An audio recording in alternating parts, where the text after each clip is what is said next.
जय हिंद दोस्तों। तो आज हम जो चर्चा करने वाले हैं क्लास 10th की केमिस्ट्री के बारे में चर्चा करने वाले हैं। ठीक है, तो केमिस्ट्री में फर्स्ट चैप्टर जो है रासायनिक अभिक्रिया एवं समीकरण। ठीक है, रासायनिक अभिक्रिया एवं समीकरण क्या होते हैं, इन सब के बारे में बारीकी से अध्ययन करेंगे इस सेशन में। यानी कोई भी डाउट आप लोगों के पास में नहीं रहेगा इस चैप्टर से रिलेटेड। ठीक है, तो यानी सबसे पहला जो हम चर्चा करेंगे भौतिक परिवर्तन, दूसरा रासायनिक परिवर्तन, तीसरा जो रासायनिक परिवर्तन को कैसे पहचान सकते हैं, और चौथा रासायनिक समीकरण क्या होते हैं। इन सब के बारे में डिटेल में चर्चा करेंगे। सबसे पहले हमें यह समझना है कि परिवर्तन क्या होता है। ठीक है, तो इसके बारे में चर्चा करते हैं।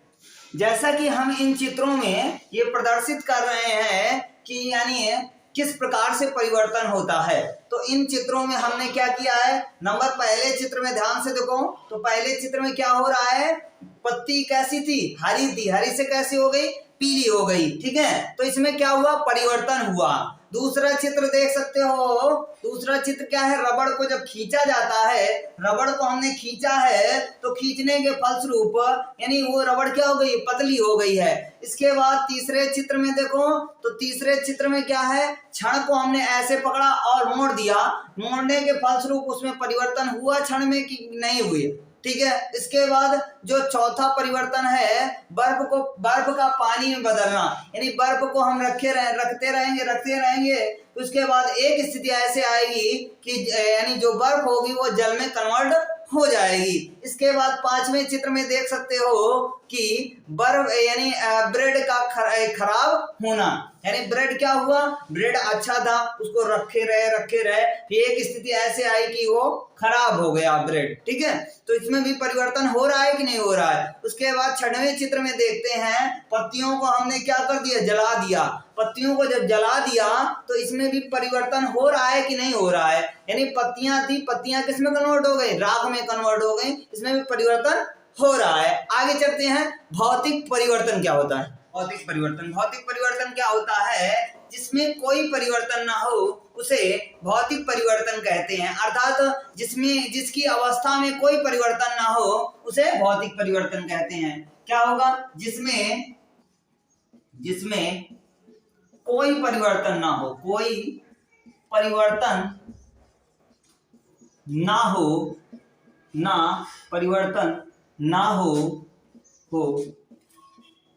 उसे भौतिक परिवर्तन कहते हैं। ठीक है, जिसमें कोई परिवर्तन ना हो उसे भौतिक परिवर्तन कहते हैं। ठीक है, इतनी बात क्लियर हुई। ठीक है, तो जिसमें कोई परिवर्तन ना हो उसे भौतिक परिवर्तन कहते हैं। भाई भौतिक परिवर्तन का जो है पहला चित्र देखते हैं। यदि यार हम क्या करते हैं, देखो यानी पहले चित्र में देखो, तो पहले चित्र में हमने क्या किया है, कागज को काटा है। कागज को काटने के फलस्वरूप यानी उसमें कोई भी परिवर्तन नहीं हुआ है। अर्थात यानी कागज है तो कागज ही रहेगा, उसमें कोई दूसरा आइसक्रीम या टॉफी कुछ बन जाएगा क्या, नहीं बनेगा। अर्थात भौतिक परिवर्तन में यही बताया गया है कि यानी कोई नया पदार्थ ना बने, वही पदार्थ। अर्थात जैसे को जब काटा तो कागज ही रहा, यानी उसका आकार क्या हो गया, छोटा हो गया। ठीक है, छोटा हो गया। बात समझ में आई बेटा। ठीक है, उसके बाद अगला जब चलते हैं, तो चाक को जब चलाते हैं, चाक का बुरादे में कन्वर्ट होना। ठीक है, चित्र में जैसे कि देख सकते हो कि चाक को जैसे ही लिखा गया तो उसको यानी पीसा गया तो वो बुरादा बन गया।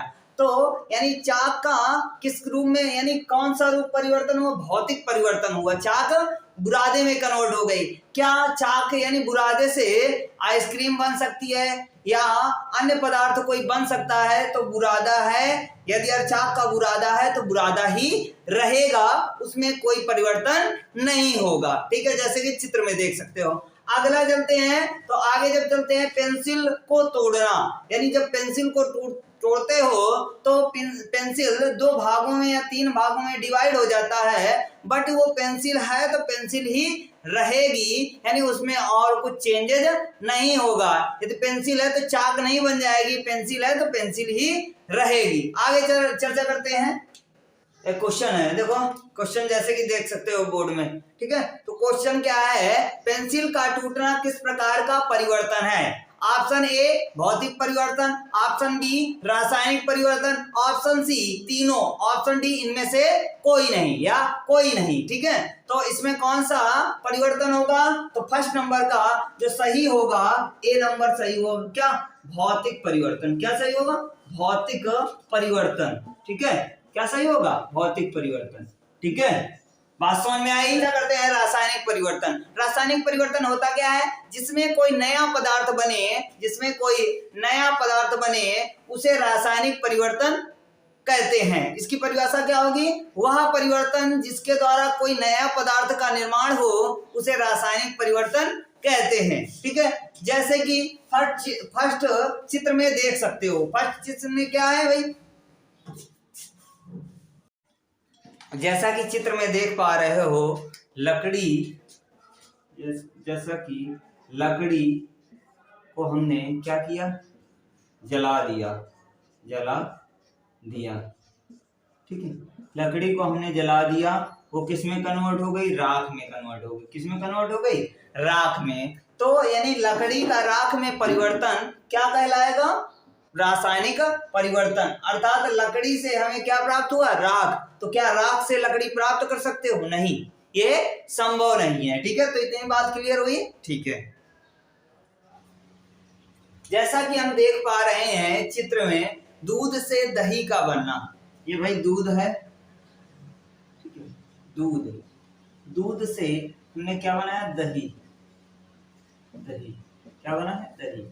दूध से दही का कन्वर्जन, यानी दूध से क्या बन गया? दही बन गया। अर्थात इसमें कौन सा परिवर्तन हुआ है? रासायनिक परिवर्तन, ठीक है। जैसे कि रासायनिक परिवर्तन यानी दूध का दही में कन्वर्जन रासायनिक परिवर्तन हो, यानी क्या?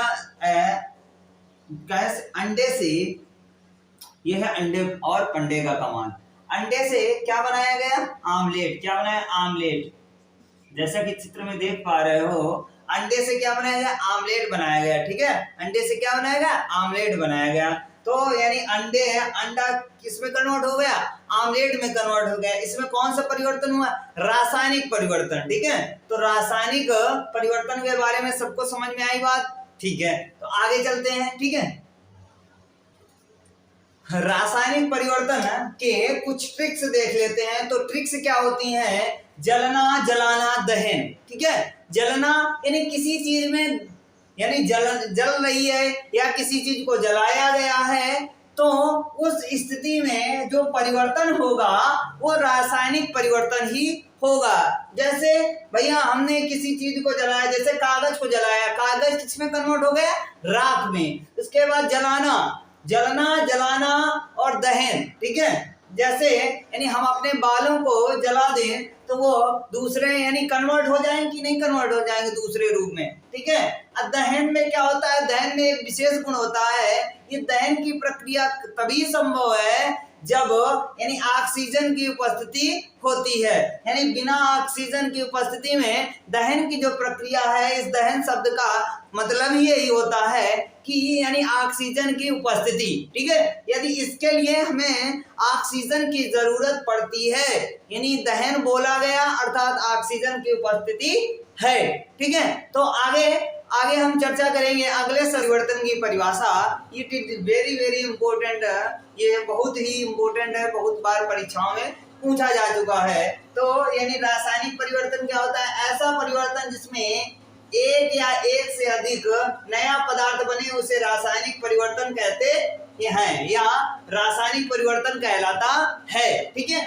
उसके बाद रासायनिक परिवर्तन को रासायनिक अभिक्रिया या समीकरण कहते हैं। तो ये बहुत इंपॉर्टेंट बात है, यानी कुछ बच्चों को इसके बारे में पता ही नहीं होता, पूरा चैप्टर पढ़ लिया, पूरा साल बीत जाता है, लेकिन ये बात विशेष बात नहीं पता चलती कि रासायनिक अभिक्रिया और रासायनिक समीकरण क्या होते हैं, ये जानता ही नहीं। तो रासायनिक अभिक्रिया यानी रासायनिक परिवर्तन को ही रासायनिक अभिक्रिया या रासायनिक समीकरण बोला जाता है, ठीक है। आगे जब हम चर्चा करेंगे इसके बारे में डिटेल में, तो इसके बारे में जब चर्चा करेंगे तो बहुत ही बारीकी से चर्चा किया जाएगा, ठीक है। तो आगे चलते हैं, ठीक है। तो यानी नोट नंबर 2 में हमने कुछ बताया था, कुछ रासायनिक परिवर्तन स्थायी रूप से बदल जाते हैं, उन्हें पुनः वापस नहीं लाया जा सकता, यानी उन्हें पुनः वापस नहीं ला सकते हैं। जैसे कि लकड़ी को जलाने के बाद राख बन जाती है, लेकिन लकड़ी को क्या पुनः राख यानी पुनः लकड़ी में बदल सकते हो? तो रासायनिक अभिक्रिया में कुछ ऐसे भी यानी पदार्थ होते हैं जो यानी जलने के बाद पुनः उसी स्टेज में नहीं जा सकते, है ना, पुनः उसी स्थिति में नहीं आ सकते। जैसे कि यानी हमने क्या किया, हमने सपोज किया कि यानी हाइड्रोजन